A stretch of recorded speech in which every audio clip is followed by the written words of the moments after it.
Assalamualaikum warahmatullahi wabarakatuh. Nama saya Naswanila Agara dari kelas 12 IPS 4. Di sini saya akan membahas tentang organisasi ekonomi regional.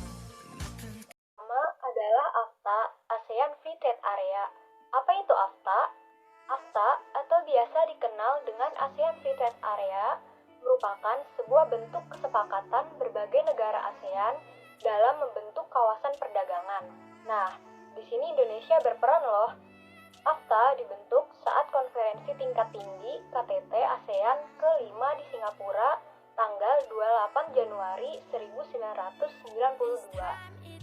Hanya beranggotakan Indonesia, Malaysia, Singapura, Brunei, Thailand, dan Filipina. Meski begitu, pada tahun 1995 Vietnam bergabung. Lalu disusul oleh Laos dan Myanmar tahun 1997, serta Kamboja tahun 1999, menjadikan seluruh negara ASEAN menjadi anggota. Bentukan ASEAN Free Trade Area ini tentunya dengan sejarah dan latar belakang yang begitu kental. Asalnya, ASEAN Free Trade Area ini bentuk untuk meningkatkan sistem ekonomi di negara ASEAN. Adapun beberapa faktor yang melatar belakangi terbentuknya ASEAN Free Trade Area adalah sebagai berikut. Satu, karena muncul isu ekonomi setelah terjadinya ancaman politik dan militer yang sedang dihadapi negara ASEAN yang sudah berakhir namun dengan perang dingin. Dua, adapun SDA yang minim pada negara Singapura namun memiliki kemajuan perdagangan yang cukup pesat sehingga dapat dijadikan sumber penghidupan untuk peningkatan investor asing. 3. ASEAN Free Trade Area merupakan sebuah langkah untuk menghindari terjadinya ketertinggalan yang dilakukan di beberapa benua lainnya, seperti Eropa dan Amerika. Perkembangan AFTA disepakati ASEAN Free Trade Area pada konferensi tingkat tinggi di Singapura, menyebabkan negara anggota-anggota memiliki kesepakatan untuk melakukan perdagangan bebas sesama anggota ASEAN Free Trade Area. Dan hal ini dilakukan secara bertahap, dimulai dengan komoditas-komoditas tertentu hingga seluruh komoditas hingga 15 tahun. Indonesia dalam hal ini sebagai sebuah negara yang memiliki sumber daya alam yang melimpah, sudah tentu mampu bersaing secara bebas dalam produk-produk perdagangan dengan negara-negara anggota lainnya. Organisasi selanjutnya yang kedua adalah NAFTA. NAFTA adalah Perjanjian Perdagangan Bebas Amerika Utara, sebuah perjanjian antara Kanada, Meksiko, dan Amerika Serikat yang telah berlaku sejak tanggal 1 Januari 1994. Awalnya, NAFTA dilaksanakan oleh dua negara, yaitu Amerika Serikat dan Kanada.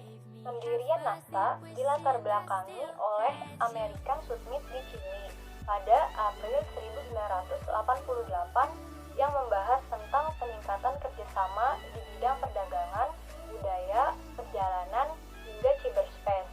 Kerjasama yang dijalin Amerika Serikat dan Kanada menarik minat Meksiko untuk terlibat dalam perjanjian tersebut. Pada September 1999, Meksiko pun menandatangani Declaration and Memorandum of Understanding yang meresmikan masuknya Meksiko ke dalam NAFTA.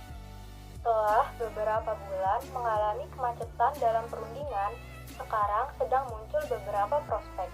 Ini merupakan indikasi yang positif, karena semua putaran perundingan trilateral Amerika Serikat, Meksiko, dan Kanada yang memakan waktu setahun ini untuk mencari pengarahan menulis kembali permufakatan ini yang tampaknya tidak mencapai terobosan. Bahkan, pada saat ini NAFTA sedang berdiri di tepian jurang kematian. Meski mengalami kemajuan-kemajuan yang positif, tetapi jalan untuk sampai ke permufakatan yang sempurna pada tahun ini masih ada banyak onak dan duri. Serta yang terakhir yaitu CAFTA, Central American Free Trade Agreement.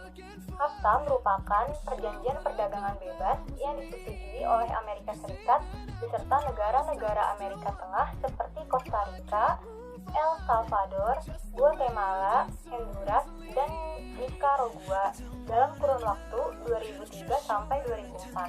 Bentuknya CAFTA diawali oleh sejarah hubungan yang tergolong baru antara Cina ASEAN.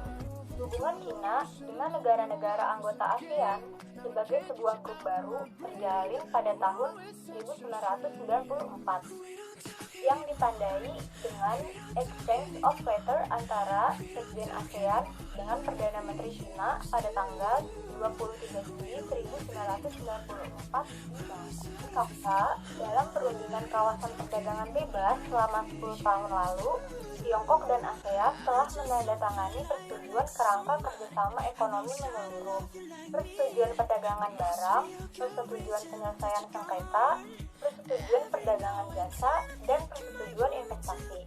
Persetujuan itu telah memastikan kerangka hukum bagi KAFTA sehingga kerjasama antara Tiongkok dan negara-negara Asia Tenggara mempunyai jaminan sistem. Dikatakannya, KAFTA merupakan semacam rancangan sistem antara lain bagaimana memfasilitasi perdagangan dan bagaimana telah memperlancar investasi antara kedua pihak. Sudah tentu sejalan dengan lebih eratnya bentuk antara kedua pihak.